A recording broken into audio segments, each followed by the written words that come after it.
And that brings us to the posting where we cover this story. Holy War PSYOP heats up as book burning approaches.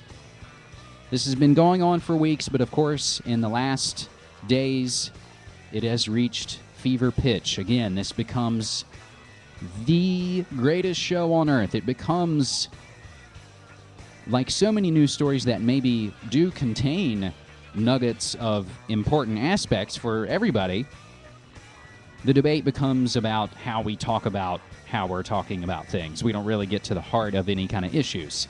It's all phony sound bites from corporate-controlled media. Fox News, CNN, it doesn't matter. Phony political paradigms. They keep us in our little boxes. I don't need to keep saying it. But when I saw this video from CNN, I knew we were getting somewhere. They're asking the question, how the military is preparing for Quran burning. Just the threat of an American pastor burning a Quran has U.S. military commanders on edge, fearing the retaliation will come down hardest on troops serving overseas. They fear it'll undo all the work they've done to avoid anything that could be considered offensive. General David Petraeus says images of the burning of a Quran would undoubtedly be used by extremists in Afghanistan and around the world to inflame public opinion and incite violence. Yeah, we're in back there. Yeah. In Iraq last week, we heard officers tell soldiers, even in 120-degree heat, try to avoid eating or drinking outside in front of Iraqi troops. It's Ramadan, and since a lot of Muslim troops are fasting during the day, they didn't want to appear disrespectful. Everyone needs forgiveness. When I was embedded with the Marines in April, they celebrated Easter Sunday in Afghanistan. But only in a specific tent, outside, even on base. You really have to watch what you say. Obviously, the higher-ups have put the word out. The counterinsurgency strategy demands Christian troops be mindful they're living in a Muslim land. Even just here on Leatherneck, you're around a lot of interpreters and a lot of people that don't believe the same way you do. And we're here in a coin fight. You know, we got to win the people. And that includes the people that we work with. But the Quran controversy is a clash of two principles. There's nothing illegal about burning a religious book, and military and State Department officials are sworn to uphold the Constitution. We have a tradition of religious tolerance. We also have freedom of expression. On one hand, the State Department spokesman talks about the pastor's freedom of expression, and on the other, calls the church un-American. It is un-American in the sense that it does not represent the views of the vast majority of Americans who are respectful of religions. Now, remember those photos from Abu Ghraib, American troops disrespecting Muslim prisoners in Iraq? Well, top military officials were slow to react to that crisis and still tell us to this day how much damage it did for American troops' image among Muslims. Well, General David Petraeus says the image of a burning Quran could have that same effect, not only on troop safety in Afghanistan, but the overall mission as well. Chris Lawrence, CNN, The Pentagon. The image of that burning book, and that's what it's all about, which if you even follow any kind of religion, you know, if you thought about that sin, well, hey, save yourself the bus fare. You've already committed it. So the latest I have on this meme, pastor cancels plans to burn Quran on 9/11. That came from The Guardian. And then from the CBC, Quran burning hangs on mosque meeting. Supposedly wheeling and dealing. Terry Jones out of Florida, the mosque burner, or rather the Quran burner, wants to wheel and deal and make sure that the Ground Zero mosque doesn't happen. I've already told you, the Ground Zero mosque is neither, really. And it's being pushed by the heads of Fox News and the Council on Foreign Relations with their cronies and their connections. So this just ties in to this shell game.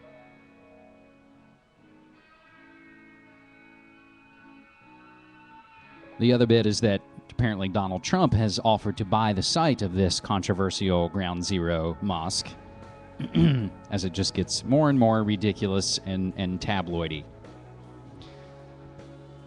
So because this story was the military preparing for the effects of these Quran burnings, we put the rest of our war horror updates right here, and we get it from ofgoatsandmen.blogspot.com, but it sources back to Al Jazeera.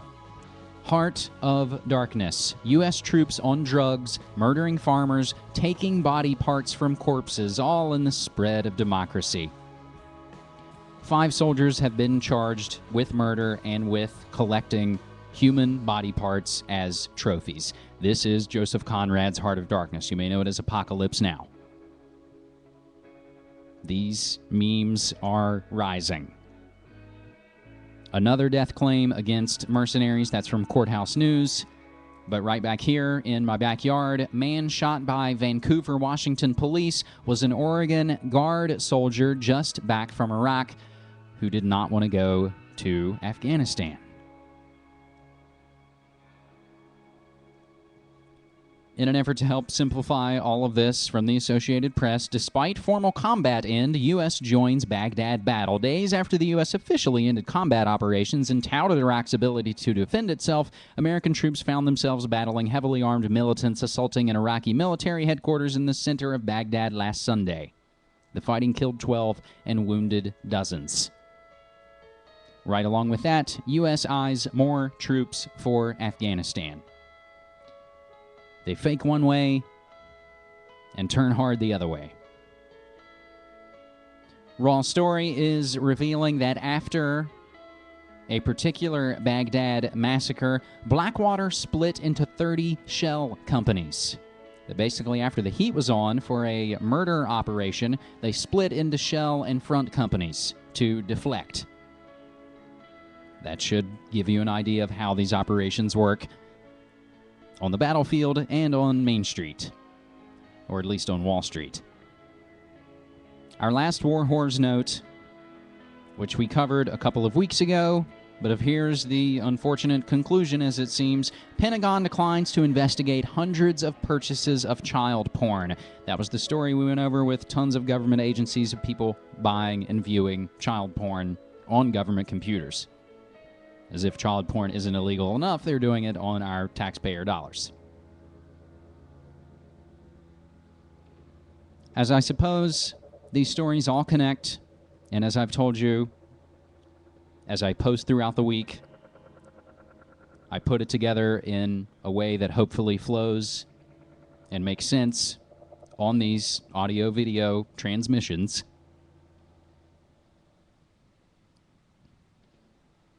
Gadsden flags start disputes around the country. This coming from The Upshot. An Arizona man is in trouble with his homeowners association over flying the Gadsden flag. What is the Gadsden flag, you may ask? That's the one that has the coiled rattlesnake and the words, "Don't tread on me."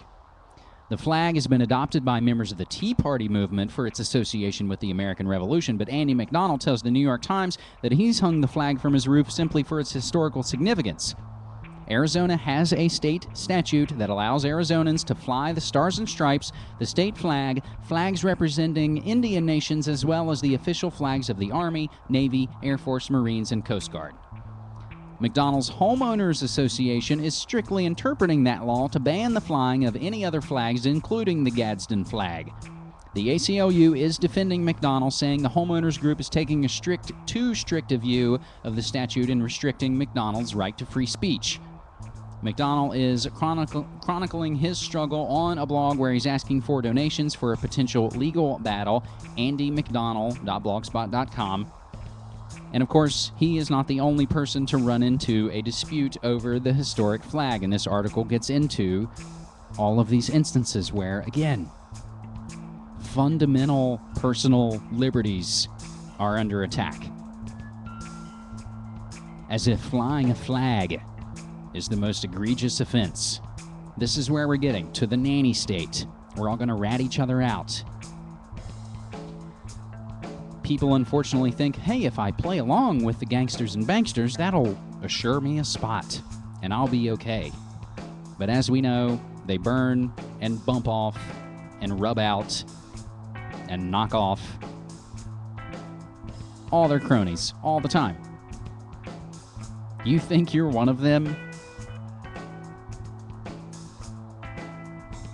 It's not left versus right. It's not black versus white. It's the state versus you. Some of our other police state updates, just a few for you. but they say a lot. From NBC Miami, 2 Miami cops arrested for breaking into cars. From Bloomberg, naked body scanners in the airports may get privacy upgrades, and this is the idea of putting some silly animated avatar over top of it, as if to try and salve the idea that they're not taking naked pictures of us, saving them, storing them, laughing at them.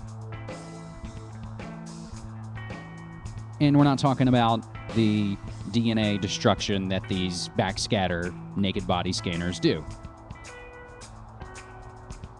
Just say no. From NBC Philadelphia, random pat-downs turn Patco into police state. That is their headline. Patco, I believe, is the Philly public transit. Like here in Portland, it's TriMet. But isn't it appropriate that it's Patco? And our last note from allgov.com, plan to make U.S. policemen of the world. Literally. The wars in Afghan Iraq have demonstrated the ability of the U.S. military to take control of a foreign nation, but not necessarily the ability to maintain order once large-scale fighting concludes. With soldiers unable to properly police an occupied people, the RAND Corporation last year produced a study for the U.S. Army arguing that the government should establish a special law enforcement unit whose sole mission would be to keep the peace once the military has done its part in a foreign land. That's after they've leveled a place and softened it up for the corporations to come in. They need a private mercenary police force to keep the plebes in line, those that are still left. We covered this story last year, but it's worth covering again. And the links to those PDFs from the RAND Corporation are there for you. Team America, World Police, indeed.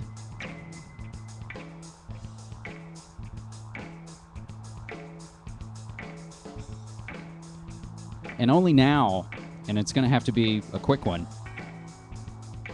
So much here in this jam-packed episode 186. We want to hit all the Econo Crash and Obama-Saya related stories. So, on its face, this would probably be the best news I would have thought I'd seen so far from the Obama-Saya. From Reuters on, of course, Labor Day. No accident there. Obama proposes $50 billion for road, rail, and airways. This Labor Day push for planes, trains, and automobiles. Obama would spend $50 billion on revamping highways, rails, and airport runways to create jobs in the near term and improve long-term U.S. transportation networks. The $50 billion would be spent in the first year and be part of a 6-year transportation bill that must be passed by Congress.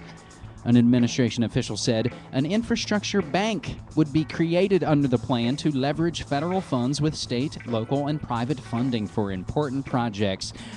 And there we hit the rub, my friends. $50 billion sounds pretty good. If this were 60 years ago. Adjusted for inflation, I believe this breaks down, as we source some of this from Cryptagon and Zero Hedge, this would basically be 1,000th of the New Deal. This newer deal. And the rub, of course, as we just mentioned, creating the bank. The devaluation of the dollar is pretty much the only thing that's been a constant. And this, of course, is going to help out folks like Warren Buffett and their massive rail firms. So this is, again, a populist fake. It looks good. It sounds good. It's hard to disagree with because this is something we fundamentally need. Don't we need to build our infrastructure? Aren't our bridges falling apart? Aren't our neighborhoods apparently exploding as everything falls apart? But this is a pittance. This is a pittance compared to what we've given the gangsters and the banksters and the military-industrial complex. This is why everything we say on this episode, both before and after, is that 9/11 truth ends wars. That's it.